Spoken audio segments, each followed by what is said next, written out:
अल्लाहुम्मा सल्लि अला मुहम्मदिन व आलि मुहम्मद। अऊज़ु बिल्लाहि मिनश्शैतानिर रजीम। बिस्मिल्लाहिर्रहमानिर्रहीम। अल्लाहुम्मा सल्लि अला मुहम्मद व आलि मुहम्मद व अज्जिल फ़रजहुम। अस्सलामु अलैकुम व रहमतुल्लाहि व बरकातुहू। नाज़रीन, आज माह शाबान की तीसरी तारीख़ है और विलादत बासआदत इमाम हुसैन अलैहिस्सलाम है।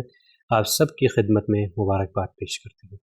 जैसा कि हमने कल के गुज़श्ता लेसन में हमने कुरान के हुरूफ़, जो अरबी के हुरूफ़ से हमने कहा कि अरबी में 28 हुरूफ़ हैं, 28 अल्फ़ाबेट्स हैं, तो उसकी हमने प्रैक्टिस की थी। हमने कहा कि अलिफ़ से लेकर या तक उन 28 हुरूफ़ का बताया कि या उनका नाम होता है या उनका तलफ़्फ़ुज़ किया जाता है। तो कल की क्लास तक हमने उसका नाम बताया था, जैसे अलिफ़, बा, ता, था। और आपसे भी कहा था कि आप फ़ाइल्स जो अपलोड की जाती हैं उसको देखकर उसकी प्रैक्टिस कर सकते हैं, और कुरान में जो सफ़ा भी खोलेंगे वो इन 28 हुरूफ़ से ख़ाली नहीं है। तो हम आज के लेसन की तरफ चलते हैं कि जिस लेसन के अंदर हम आपको लेटर पोजीशंस के बारे में बताएंगे। यही जो हुरूफ़ हमने सीखे हैं 28 हुरूफ़, अब इनकी तीन पोजीशंस होती हैं। या ये एक हर्फ, मिसाल के तौर पर अगर अलिफ़ ले लिया जाए तो या तो अलिफ़ स्टार्ट में होगा या आखिर में होगा, या दूसरे अगर हुरूफ़ का हम लोग ले लिया जाए और एक जनरल रूल बताया जाए तो उसमें यह है कि इनकी तीन पोजीशंस है। या सबसे स्टार्ट में आएंगी, एक कलमे के स्टार्ट में आएंगी एक वर्ड के, या वो दरमियान में आएंगी, या वो उसके आखिर में आएंगी। तो इन तीन पोजीशंस से अलावा कोई ऐसी पोजीशन जो है नहीं पाई जाती। मगर अब ये तीन पोजीशंस का क्या मतलब है? इसका ये मतलब है कि हम लोगों ने जो हुरूफ़ सीखे थे अभी कि अरबी के जो 28 हुरूफ़ थे, तो जब ये शुरू में आएंगे कैसे लिखा जाएगा, जब ये दरमियान में आएंगे, मिडल में आएंगे, तो इसको कैसे लिखा जाएगा, और ये जब जो है आखिर में आएंगे इसको किस तरह लिखा जाएगा। इसका और आसान तरीका ये कह सकते हैं कि जो अभी तक हमने जो सीखे थे उसको कैपिटल लेटर्स कहा जाता है, यानी वो बड़ा करके उसको लिखा गया। मगर जब ये जुमले के दरमियान में आ जाएंगे, किसी वर्ड के दरमियान में आ जाएंगे, तो इसको स्मॉल लेटर कहकर हम इसको समझ सकते हैं, क्योंकि जब स्मॉल हो जाएगा तो उसकी शेप थोड़ी सी बदल जाएगी। तो इस क्लास में हमारा जो मेन फोकस वो इसी चीज़ के ऊपर है, और आप बहुत ख्याल रखिए और इसको कंसंट्रेशन से इंशाल्लाह सुनिएगा। और आप जो देख सकते हैं कि आपके सामने अभी ये लेटर पोजीशंस जब हम लोग शुरू करेंगे तो हर लेटर के बारे में आ जाएगा। सबसे पहले हम लोग शुरू करते हैं हुरूफ़, जो हुरूफ़ तहज्जी में से, हुरूफ़ हिजा में से 28 हुरूफ़ में से सबसे पहला हर्फ जो है वो कि अलिफ़ है। अब ये अलिफ़ के बारे में हमने कहा कि इसको बाज़ अलिफ़ को और हमज़ा को अलग करते हैं, तो इसलिए वो 28 की जगह 29 हुरूफ़ कर देते थे। मगर एक मशहूर ओपिनियन जो था वो ये था कि 28 हुरूफ़ ही होते हैं, और जब भी हमज़ा आता है वो अलिफ़ के साथ ही लिखा जाता है। तो जब पहला हर्फ हम अब इसके बारे में जब सीखेंगे तो अलिफ़ आप देख सकते हैं कि इसके ऊपर छोटी सी हमज़ा जो है, छोटा हमज़ा इसके ऊपर बनाया गया है। तो अगर ये हमज़ा अलिफ़ के साथ होगा तो बिल्कुल कन्फ्यूज़ होने की ज़रूरत नहीं। अब आप यहाँ पर देख सकते हैं कि लेटर पोजीशन में सबसे पहला जो हमारे पास है वो अलिफ़ है। अब इसके नीचे 4 चीज़ें दी गई हैं। एक खाली हमज़ा दिया गया है, फिर इसके बाद जो है एक ऐसा छोटा सा कर्व दिया गया कि जिसके ऊपर हमज़ा है, फिर इसका अगला भी बिल्कुल इसी तरह ही है, छोटा कर्व के साथ एक हमज़ा है, और इसकी आखिरी वाली पोजीशन जो आप देख सकते हैं वो है कि अलिफ़ के ऊपर जो है वो हमज़ा दिया गया। अब इसका क्या मतलब? इसका ये मतलब है कि अगर हमज़ा अकेला आएगा, अकेला मुराद है सब, अगर स्टार्ट में आएगा तो वो या तो अलिफ़ के ऊपर लिखा जाएगा, या ये कि वो खाली हमज़ा जो है वो लिखा जाएगा। जैसा कि आप इस देख सकते हैं कि ये सबसे पहला जो इसके अंदर पोजीशन जो है वो सिर्फ़ हमज़ा की है। अब इसके बाद वाली पोजीशन जो है वो एक थोड़ा सा कर्व बनाया गया है, और इस कर्व के ऊपर हमज़ा दिया गया है। यानी क्या कि ये जब अपने नेक्स्ट वाले लेटर से, अपने नेक्स्ट हर्फ से, अगले हर्फ से अगर जब कनेक्ट होगा तो इसके साथ एक ऐसा कर्व होगा जो अगले से जाके मिल रहा है, और इसके ऊपर एक हमज़ा दिया गया है। फिर इसके बाद जो आप इसके अंदर देख सकते हैं तस्वीर के अंदर कि एक कर्व है, मगर ये कर्व क्या है, ये पीछे की तरफ भी जा रहा है और आगे की तरफ भी जा रहा है। तो जब पीछे और आगे की तरफ जा रहा है कर्व, तो इसका मतलब ये पीछे वाले से भी ज्वाइन होगा और ये आगे वाले से भी जॉइन होगा। तो अब जब हम जानते हैं कि पीछे वाले से भी जॉइन होगा और आगे वाले से भी जॉइन होगा, तो ये पोजीशन जो है सेकंड पोजीशन है, क्योंकि हमने कहा कि एक वर्ड के अंदर जब कोई भी हर्फ आएगा तो वो 3 पोजीशन से खाली नहीं हो सकता, या वो स्टार्ट वाली पोजीशन होगा सबसे नंबर 1 पोजीशन, या ये कि वो सेकंड पोजीशन पे होगा 2 पे, या वो थर्ड पोजीशन पे होगा 3 पे। तो या 1 या 2 या 3, इन चीज़ों से खाली नहीं होगा। तो जब दरमियान वाली पोजीशन पे होगा, 2 वाली पोजीशन पे होगा, तो बहुत से ऐसे लेटर्स हैं कि जब दरमियान वाली पोजीशन पे होंगे तो वो उसका एक कर्व पहले और एक कर्व बाद में बनाया जाता है ताकि वो जॉइन कर सकें। तो जहाँ भी कर्व पहले और बाद में होगा तो इसका मतलब है वो अपने पहले वाले से भी जॉइन कर रहा है और अपने आगे वाले से भी जॉइन कर रहा है। अब हम लोग दूसरे हर्फ की तरफ चलते हैं। जो सेकंड लेटर है वो हमारे पास है अरबी का, वो है बा, कि जिसका नाम भी बा है। अब इसके अंदर आप देख सकते हैं तस्वीर के अंदर 3 पोजीशंस हैं। नंबर 1 पोजीशन कि जब एक वर्ड के स्टार्ट में आएगा तो हम जानते हैं कि जब बा पूरा लिखा जाता है तो हमने एक मिसाल दी थी, मिसाल के तौर पर एक कश्ती की तरह दोनों साइडों से कर्व है और उसके नीचे एक नुक्ता था, एक डॉट था, तो इसको हम कहते थे बा।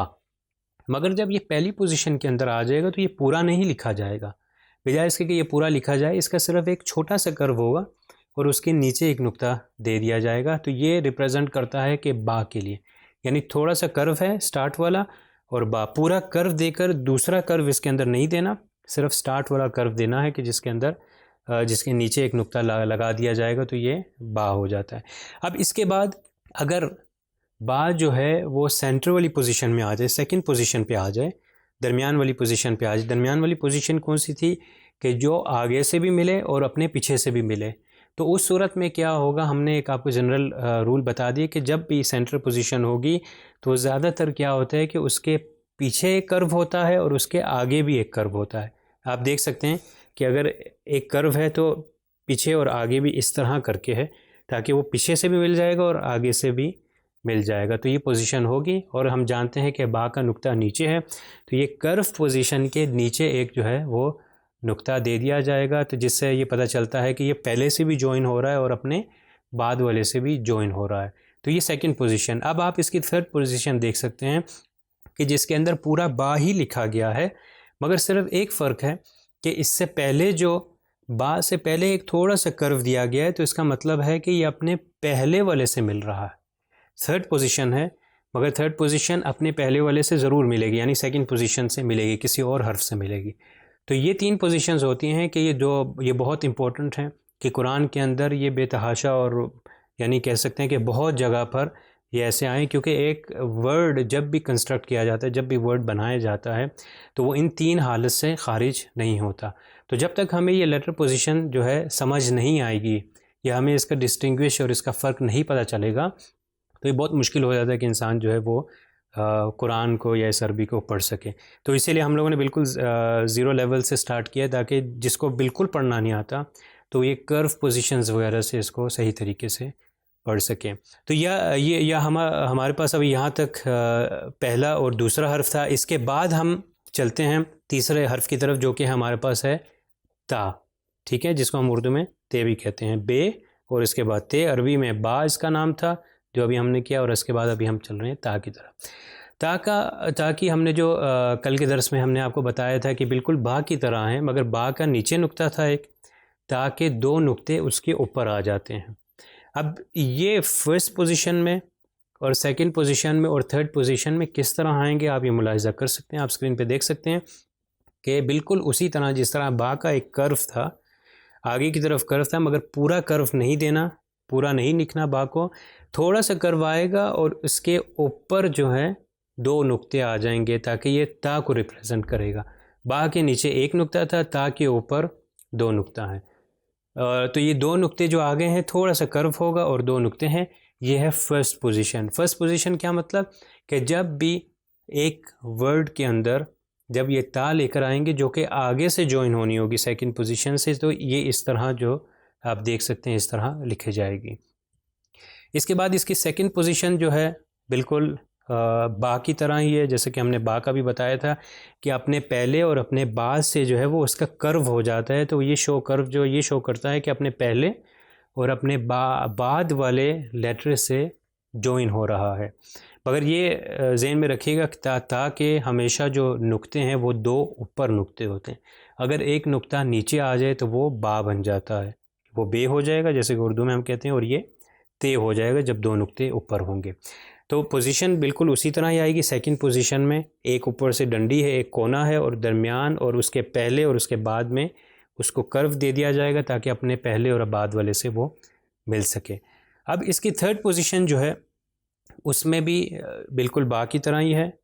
बा में हमने क्या कहा था कि आखिर पूरा लिखा जाएगा, मगर थर्ड पोजीशन की बात कर रहे हैं कि आखिरी पूरा लिखा जाएगा मगर उससे पहले एक कर्व होगा। इसका मतलब होता है कि वो अपने पीछे वाले लेटर से मिल रहा है। ता भी बिल्कुल इसी तरह ही, कि ता भी तकरीबन पूरा लिखा जाएगा मगर उससे पहले एक कर्व दे दिया जाएगा ताकि इसको रिप्रेजेंट करता है कि वो अपने पीछे वाले लेटर से जुड़ा हुआ है। क्योंकि हम जानते हैं कि ये जितने भी कलिमात हैं, जितने भी वर्ड्स कुरान के अंदर या किसी लैंग्वेज में, जो उर्दू में जैसे हम लोग लिखते हैं या अरबी के अंदर हैं, तो जब 3 या 4 लेटर्स एक कलमे के अंदर होते हैं तो वो जोड़ के लिखे जाते हैं, कभी अलग नहीं लिखे जाते। ज़्यादातर यही रवाज होता है। अब मिसाल के तौर पर अगर हम लोग लिखना चाहते हैं सलाम, तो लिखेंगे सीन, लाम, अलिफ और मीम। तो हम ऐसा नहीं लिखेंगे कि सीन बिल्कुल अलग हो, लाम बिल्कुल अलग हो, अलिफ बिल्कुल अलग हो और मीम बिल्कुल अलग नहीं। सीन जो है वो लाम से मिल जाएगा और लाम जो है अलिफ से मिल जाएगा और उसके बाद जो है वो मीम आएगा। तो ये आपस में जब कंस्ट्रक्ट हो गए, आपस में जब जुड़ते हैं तो तभी एक जुमला बनता है, तभी एक वर्ड बनता है। तो ये वहाँ पर ही हमारे लिए कारआमद है, और इसको जितना बेहतर समझेंगे तो उतना ही हम बेहतर तरीके से कुरान को भी पढ़ सकेंगे और उसके अल्फाज को समझ सकेंगे।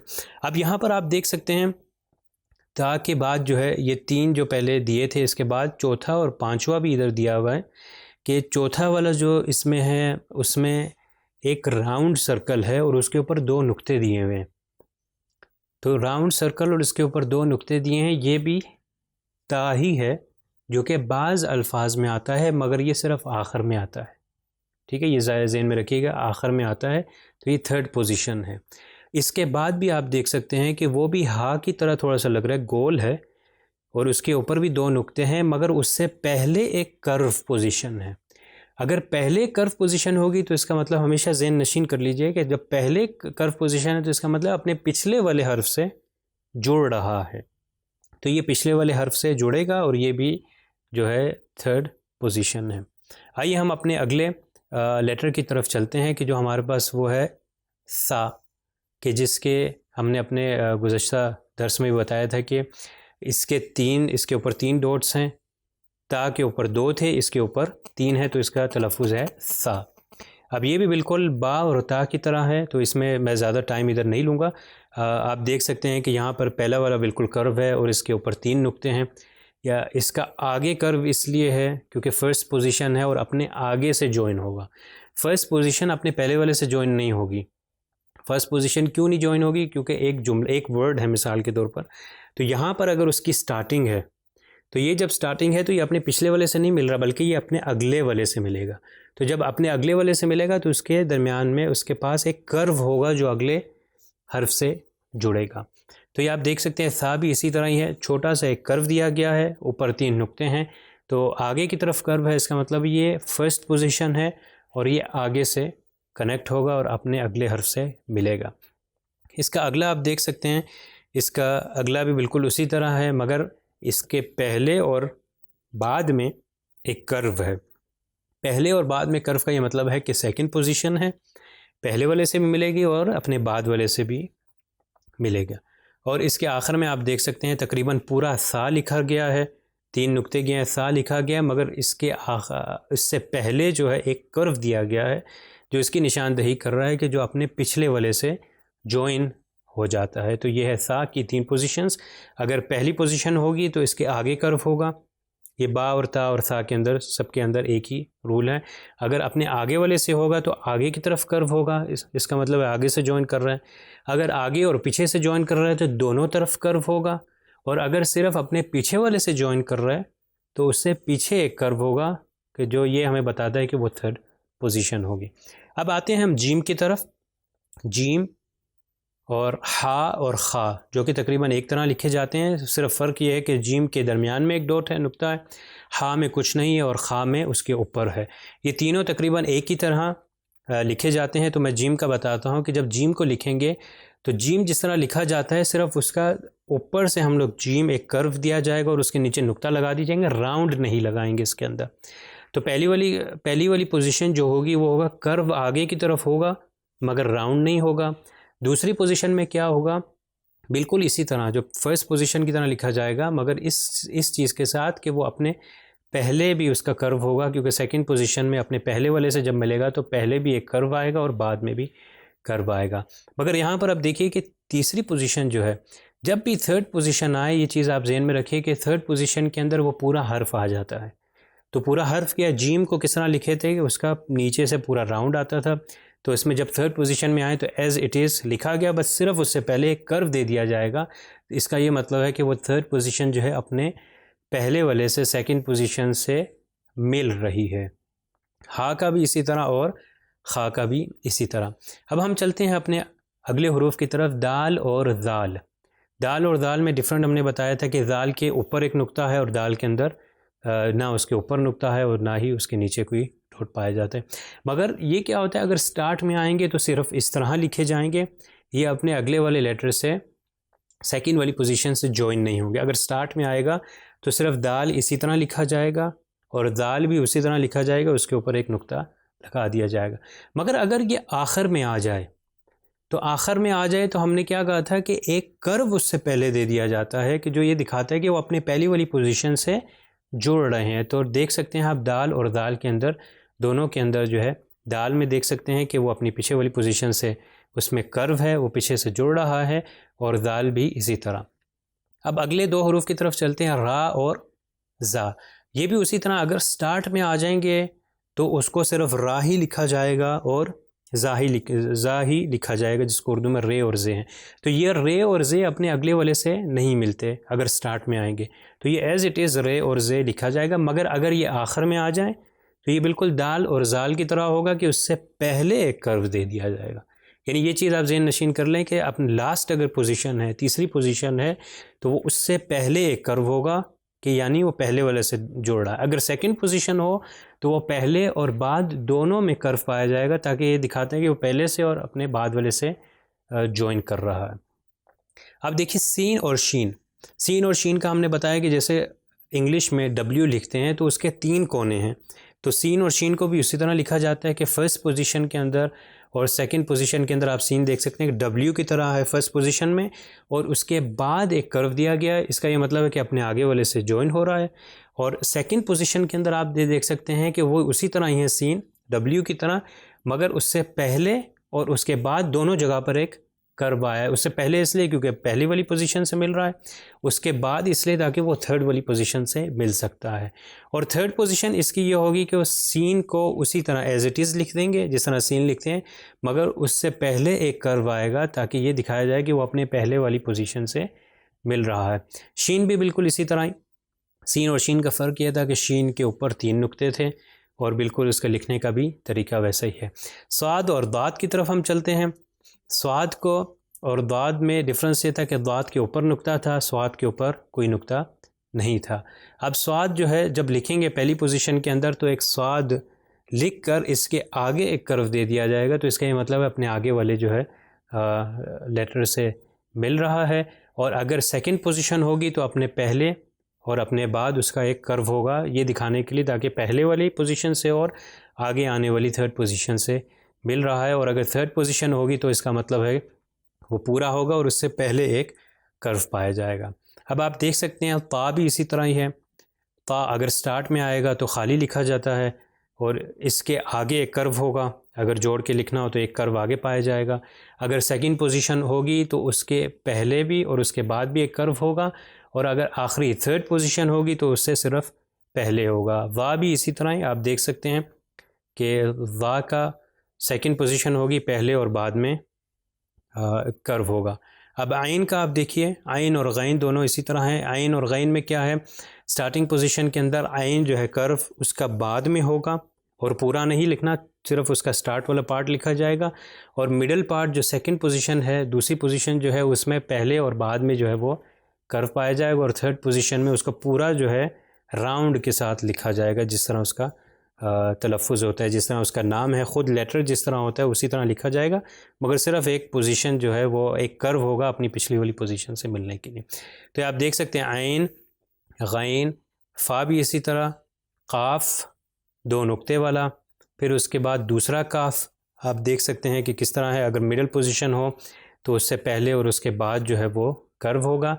लाम भी इसी तरह, अगर फर्स्ट पोजीशन होगी तो सिर्फ बाद में एक कर्व होगा, सेकंड पोजीशन होगी तो अपने से पहले और अपने से बाद में कर्व होगा, और अगर लास्ट पोजीशन होगी तो पूरा लाम लिखा जाएगा। मीम भी बिल्कुल इसी तरह, अगर स्टार्ट वाली पोजीशन होगी तो एक थोड़ा सा सर्कल होगा और सिर्फ कर्व बाद में होगा, अगर सेकंड पोजीशन होगी तो पहले और उसके बाद होगा, और अगर लास्ट पोजीशन होगी तो पूरा मीम लिखा जाएगा, सिर्फ एक कर्व उससे पहले दे दिया जाएगा। नून भी इसी तरह कि नून के अंदर बजाय इसके कि फर्स्ट पोजीशन में पूरा राउंड बनाया जाए, सिर्फ एक कर्व बनाई जाती है, जिस तरह के बा और ता और सा में बनाते थे। बा के नीचे नुक्ता लगाते थे, ता के 2 नुक्ते ऊपर थे और सा के 3 नुक्ते थे, मगर यहाँ पर नून का सिर्फ एक नुक्ता है, तो ये कंफ्यूज ना होइएगा, बा का नीचे नुक्ता है, नून का ऊपर नुक्ता है, तो थोड़ा सा कर्व आगे की तरफ, इसका मतलब फर्स्ट पोजीशन। अगर एक कर्व आगे और पीछे है यानी सेकंड पोजीशन, और अगर पूरा नून है और उससे पहले एक कर्व है तो इसका मतलब है थर्ड पोजीशन। अब आप देख सकते हैं हा के अंदर भी इसी तरह ही है, और वाव भी जब अगर स्टार्ट में आएगा तो पूरा वाव लिखा जाएगा, अगर अपने पीछे से मिलेगा तो उससे पहले जो है एक थोड़ा सा कर्व दे दिया जाएगा, और या भी बिल्कुल इसी तरह ही है। तो इंशाल्लाह आप लोग प्रैक्टिस करिएगा, आप कुरान खोलिए, ट्राई करिए। आज का ये होमवर्क है कि आप कुरान खोलें, या जो भी आपके पास कुरानी कायदा या नूरानी कायदा है आप उसको खोल के आप उसको प्रैक्टिस करिए कि आइडेंटिफाई करिए। ये जो फ़ाइल आपके पास आ जाएगी, आप इसमें से देख सकते हैं कि कौन सी पोजीशन है। अगर पहली पोजीशन है तो उसके बाद कर्व होगा, सेकंड पोजीशन है तो पहले और बाद में दोनों जगह पे, और अगर तीसरी पोजीशन है तो सिर्फ अपने से पहले के साथ एक कर्व होगा जो कि अपनी पहली वाली पोजीशन से मिल रहा है। तो हम आज के दर्स को और आज के लेसन को यहाँ पर ही उसका इख्तिताम करते हैं, और इसी उम्मीद के साथ कि परवरदिगार हमें तौफीक दे कि हम कुरान को बेहतरीन तरीके से पढ़ सकें और बाद में इंशाअल्लाह उसको समझ सकें। वस्सलामु अलैकुम वरहमतुल्लाहि वबरकातुहू। अल्लाहुम्मा सल्लि अला मुहम्मदिन व आलि मुहम्मद।